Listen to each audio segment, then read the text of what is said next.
White wash করার বিষয়, সেখানে আপনারা এক্সপেরিমেন্ট করেন। স্পেশালি যদি বলি নাইম শেখ, পরপর 2টা ম্যাচে তার সুযোগ দেওয়া হলো, হয়তো এই ম্যাচটা সুযোগ না দিলে আমরা জানতে পারতাম না যে তার অ্যাকচুয়াল আসলে ক্যাপাবিলিটিটা কতটুকু। হয়তো আজকে এক্সপেরিমেন্টটা বেশি হয়ে গেছে, হয়তো যেহেতু আগের ম্যাচটা আমরা খুব ভালোভাবে খেলে জিতেছি, উচিত ছিল যে হয়তো 2-1টা জায়গায় এক্সপেরিমেন্ট করা, সেখানে 4টা-5টা ম্যান চেঞ্জ করে এরকম একটা হজবরল করা আসলে হয়তো উচিত হয়নি।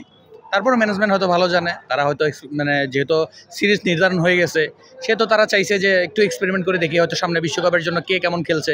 স্পেশালি যদি বলি নাইম শেখ, তার দলে ইনক্লুডিংয়ের আগে অনেক কথা হয়েছে যে সে খুব ভালো খেলতেছে, তার কেন দলে নেওয়া হয় না।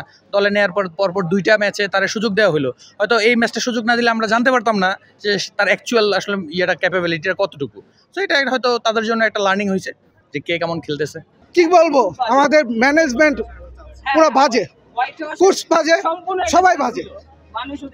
হোয়াইট ওয়াশ করার বিষয়, সেখানে আপনারা এক্সপেরিমেন্ট করেন। কিছুই বলার নেই, আপসেট।